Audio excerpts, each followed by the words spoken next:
Good morning students. हम राज्य व्यवस्थापिका के बारे में पढ़ रहे हैं।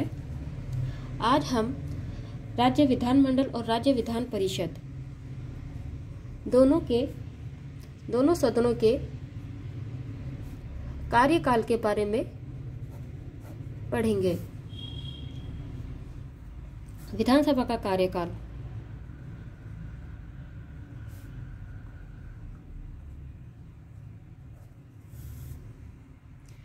लोकसभा की तरह ही विधानसभा भी निरंतर चलने वाला सदन नहीं है।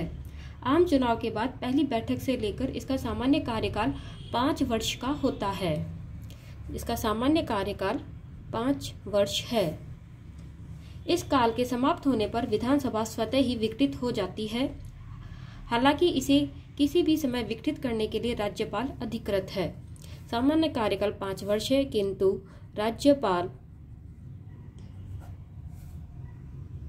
इसे 5 वर्ष से पूर्व भी इसे किसी भी समय अर्थात 5 वर्ष से पूर्व भी विघटित कर सकता है।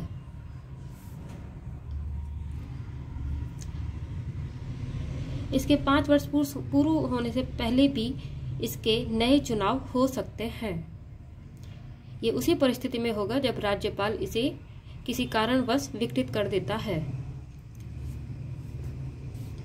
राष्ट्रीय आपातकाल के समय में संसद द्वारा विधानसभा का कार्यकाल एक समय में 1 वर्ष तक के लिए बढ़ाया जा सकता है।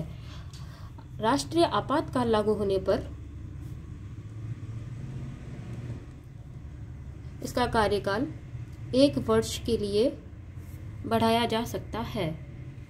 हालांकि यह विस्तार आपातकाल खत्म होने के बाद 6 महीने से अधिक नहीं हो सकता। अर्थात अगर आपातकाल समाप्त हो जाता है तो 6 महीने के बाद इसका कार्यकाल नहीं बढ़ाया जा सकता। फिर 6 महीने के भीतर विधानसभा में दोबारा निर्वाचन करवाने ही होंगे। अर्थात आपातकाल में संसद द्वारा विधानसभा का कार्यकाल 1 वर्ष बढ़ाया जा सकता है, किंतु आपातकाल समाप्ति के होने के बाद 6 महीने के अधिक विधानसभा का कार्यकाल नहीं बढ़ाया जा सकता और आपातकाल खत्म होने के 6 महीने के भीतर विधानसभा का दोबारा निर्वाचन करवाना होगा। विधान परिषद का कार्यकाल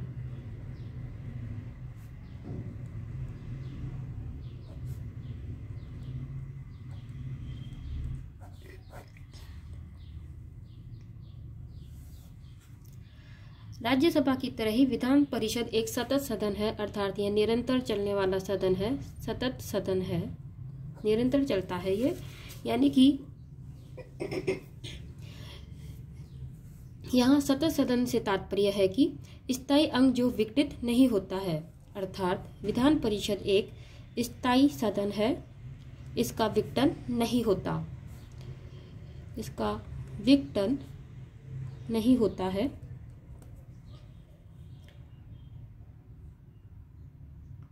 लेकिन इसके 1/3 सदस्य प्रत्येक दूसरे वर्ष में सेवानिवृत्त होते रहते हैं। विधान परिषद के 1/3 सदस्य हर दूसरे वर्ष सेवानिवृत्त हो जाते हैं। इस तरह एक सदस्य 6 वर्ष के लिए सदस्य बनता है। अतः एक सदस्य 6 वर्ष तक विधान परिषद का सदस्य रहता है। खाली पदों को नए चुनाव और नामांकन, जो कि राज्यपाल द्वारा किया जाता है, हर तीसरे वर्ष के प्रारंभ में भरा जाता है। सेवानिवृत्त सदस्य भी पुनर्निर्वाचन और दोबारा नामांकन हेतु योग्य होते हैं।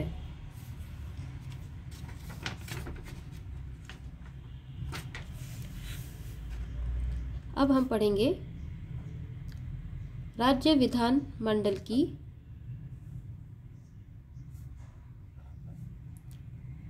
सदस्यता, जिसमें हम पढ़ेंगे अर्हताएं। विधानमंडल का सदस्य चुने जाने के लिए संविधान में उल्लेखित किसी भी व्यक्ति की अर्हताएं निम्नलिखित हैं। पहला है, उसे भारत का नागरिक होना चाहिए। दूसरा, उसे चुनाव आयोग द्वारा अधिकृत किसी व्यक्ति के समक्ष शपथ लेनी पड़ती है जिसमें वह संकल्प करता है कि भारत के संविधान के प्रति सच्ची निष्ठा रखेगा तथा भारत की संप्रभुता एवं अखंडता को असक्षुण रखेगा। तीसरी अर्हता है उसकी आयु विधानसभा के स्थान के लिए कम से कम 25 वर्ष और विधान परिषद के लिए कम से कम 30 वर्ष होनी चाहिए। इसकी चौथी अर्हता है उसके द्वारा संसद निर्धारित अन्य अर्हताएं भी उसमें होनी चाहिए। जन प्रतिनिधित्व अधिनियम 1951 के तहत संसद ने निम्नलिखित अतिरिक्त अर्हताओं का भी निर्धारण किया है।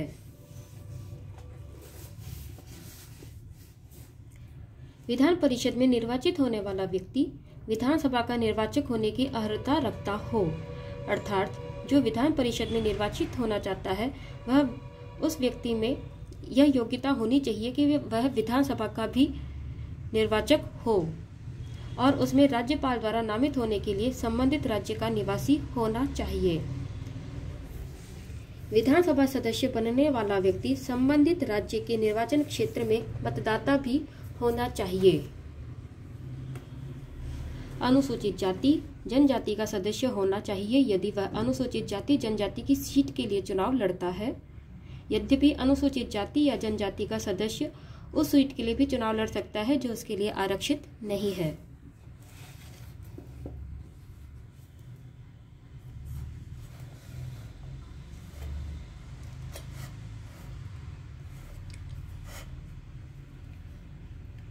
अब हम पढ़ेंगे निहिताएं।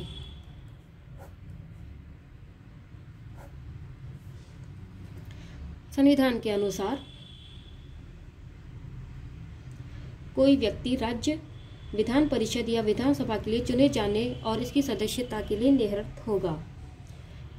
इसमें पहला है यदि वह केंद्र या राज्य सरकार के मंत्री या राज्य विधानमंडल से छूट प्राप्त कोई अन्य कार्यालय के तहत हो तो उसे लाभ का पद माना जाएगा। यदि वह विकृत चित है और समक्ष न्यायालय की ऐसी घोषणा विद्यमान है, यदि वह अनुमोचित दिवालिया है अथवा यदि वह भारत का नागरिक न हो या उसे विदेश में कहीं नागरिक स्वेच्छा से अर्जित कर ली हो तो वह किसी विदेशी राज्य के प्रति निष्ठा या अनुशक्ति को अभी स्वीकार किए हुए है। यदि संसद द्वारा निर्मित किसी विधि द्वारा या उसके अधीन निर्हत कर दिया गया है, अर्थात निहिताओं में विधानसभा या विधान परिषद का सदस्य उस परिस्थिति में नहीं चुना जाएगा जब वह किसी लाभ के पद पर हो या विकृत चित हो या दिवालिया घोषित कर दिया गया हो। जन प्रतिनिधित्व अधिनियम 1951 के तहत संसद ने कुछ अतिरिक्त निहिताएं भी निर्धारित की है। ये संसद के समान ही है, वे निम्नवत है।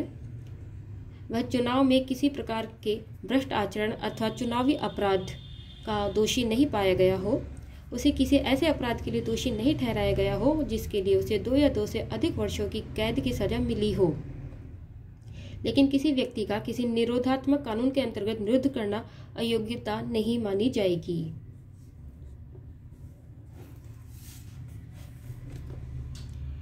वह निर्धारित समय सीमा के अंदर चुनावी खर्च संबंधित विवरण प्रस्तुत करने में विफल नहीं रहा हो, उसका किसी सरकारी ठेके कार्य अथवा सेवाओं में कोई रुचि नहीं हो, वह किसी ऐसे निगम में लाभ के पद पर कार्यरत नहीं हो अथवा उसका निदेशक या प्रबंधकीय एजेंट नहीं हो जिसमें सरकार की कम से कम 25% हिस्सेदारी हो, वह भ्रष्टाचार अथवा सरकार के प्रति विश्वासघात के कारण सरकारी सेवा से हटाया गया हो, उसे विभिन्न समूहों के बीच वैमनस्य बढ़ाने अथवा घूसखोरी के अपराध में दोषी नहीं ठहराया गया हो, उसने अस्पृश्यता, दहेज तथा सती प्रथा आदि जैसे सामाजिक अपराधों में संलिप्तता अथवा इन्हें बढ़ावा देने के लिए दंडित नहीं किया गया हो।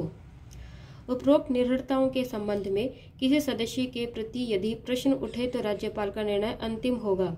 हालांकि इस मामले में वह चुनाव आयोग की सलाह लेकर काम करता है। दल बदल के आधार पर निहिताएं। संविधान में यह प्रख्यापित है कि यदि कोई व्यक्ति 10वीं अनुसूची के उपबंधों के अंतर्गत दल परिवर्तन के आधार पर निरस्त होता है तो वह राज्य विधानमंडल के किसी भी सदन की सदस्यता के लिए निरस्त होगा। दल बदल के अनुसार दल बदल 10वीं अनुसूची में है। 10वीं अनुसूची दल बदल से संबंधित है। यदि इसके उपबंधों के अंतर्गत किसी व्यक्ति ने दल परिवर्तन किया है तो वह राज्य विधानमंडल के किसी भी सदन की सदस्यता के लिए निरस्त रहेगा, अर्थात वह राज्य विधानमंडल किसी भी सदन की सदस्यता हासिल नहीं कर सकेगा। 10वीं अनुसूची के तहत यदि निरस्तता का मामला उठे तो विधान परिषद के मामले में सभापति एवं विधानसभा के मामला उठे तो विधान परिषद के मामले में सभापति एवं विधानसभा के मामले में अध्यक्ष फैसला करेगा। राज्यपाल उसका फैसला नहीं करता। 1992 में उच्चतम न्यायालय ने यह व्यवस्था दी कि सभापति या अध्यक्ष का फैसला न्यायिक समीक्षा की परिधि में आता है। यह राज्य व्यवस्थापिका का पार्ट 3 था। धन्यवाद।